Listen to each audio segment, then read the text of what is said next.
네, 유승민 작가 모셨습니다. 어서 오세요. 안녕하세요. 오늘 어떤 내용일까요? 네, 추석을 앞두고 지자체마다 지역사랑 상품권 발행 소식이 들려오고 있습니다. 네, 예. 경북 포항시 같은 경우는 어제가 판매일이었는데요. 오전 9시부터 판매가 시작됐습니다.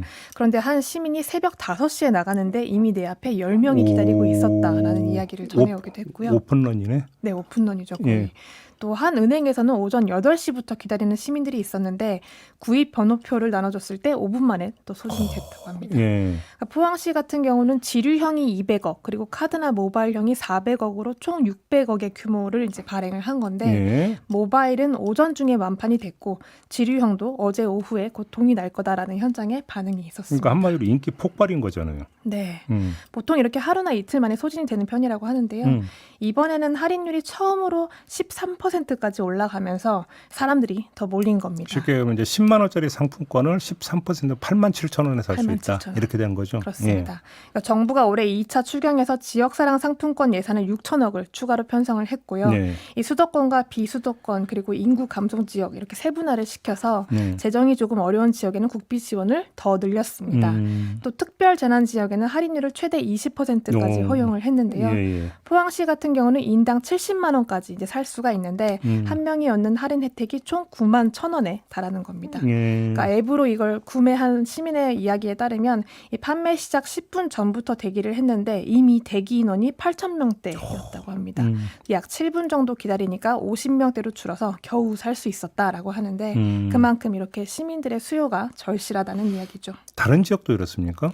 네. 비슷한데요. 전북 전주시를 조금 살펴봤습니다. 그 카드나 모바일 그 온라인 판매가 매달 1일 자정 0시에 열리는데요. 매달. 네, 매달 밤잠을 이렇게 설쳐가면서 기다려도 사지 못한다라는 말이 좀 하반기에 꾸준히 오. 나오고 있었습니다. 예. 이 자정이 지난 지 10분 만에 접속을 해도 대기자가 4,000명 정도가 된다고 하는데 이번 달에도 거의 7시간 만에 온라인은 다 완판이 됐고요. 아침에 일어나서 사려고 하면 이미 다 완판이 된 상태였다고 합니다. 또 오프라인으로 사는 것도 사정이 비슷한데 오전 9시 판매 시작인데 거의 10분 만에 또 소진이 되는 그런 경우가 이어지고 있습니다. 근데 그 할인율이나 발행액은 지자체별로 좀 다른 거 아니에요? 다릅니다. 뭐 기본적으로 유형에 따라 다르지만 재정 여건이 가장 중요한 건데요. 네네네. 전주시 같은 경우는 국비를 8%를 받으면 시에서 5%를 이제 매칭 충당을 해서 잡아야 13%를 만들어야 하는 건데 이게 뭐 지자체 재정이 여력이 없으면 아무리 국비를 지원을 받아도 충당을 할 수가 없는 거죠. 그렇죠. 네, 전주시가 올해 발행 규모를 2천억 정도로 잡았는데 상반기에만 1,350억을 다 썼다고 합니다. 그러니까 하반기는 650억 원을 가지고 이제 해야 되는 건데 예. 같은 전라북도이지만 군산 같은 경우는 또 사정이 많이 달랐습니다.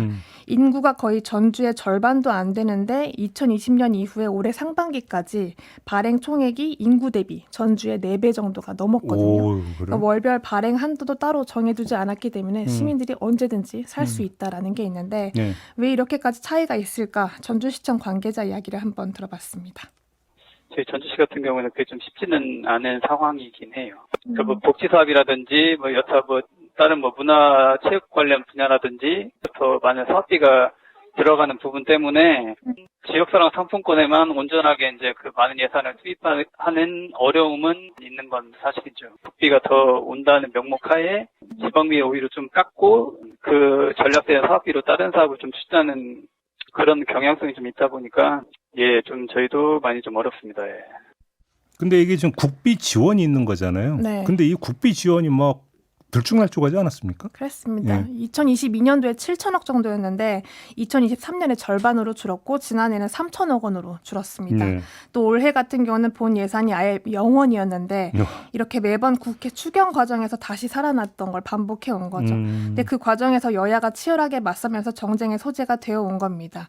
그렇기 때문에 지자체 입장에서도 이걸 매년 이렇게 예산을 안정적으로 좀 유지를 하기가 그렇죠. 어려웠다라는 설명이 그러니까 지자체 예산만으로 하기에는 또 한계가 있으니까 국비 지원이 필수인데 네. 국비 지원이 이렇게 불안정하니까. 그렇죠. 그러면 결국 중심을 좀 잡아야 되는데 이 얘기가 되는 거잖아요. 결국. 있습니다. 그러니까 아까 뭐 87,000원처럼 이 13,000원이 굉장히 크기 때문에 새벽부터 줄을 서고 밤에 기다려야 하고 그런 상황이 있다는 건데 다시 말해서 이거는 서민들의 살림살이가 그만큼 팍팍하다라는 걸 그렇죠. 의미하고 있습니다. 그렇죠. 그러니까 이런 사정을 감안을 하려면 국가 예산이 더 확충되어야 할 뿐만 아니라 이 들쭉날쭉하는 폭도 줄여야겠죠. 네. 그러니까 지자체의 재정 여력이 대부분은 이렇게 빠듯하기 때문에 중앙정부가 중심을 제대로 잡아야 하고 이 지원폭을 조금 더 늘려야 할 필요가 있습니다. 네.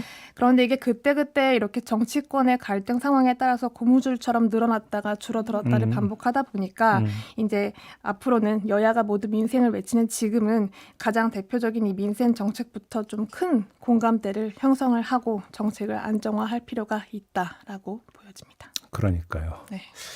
알겠습니다. 잘 들었습니다. 수고하셨어요. 맞습니다. 네, 유승민 작가였습니다.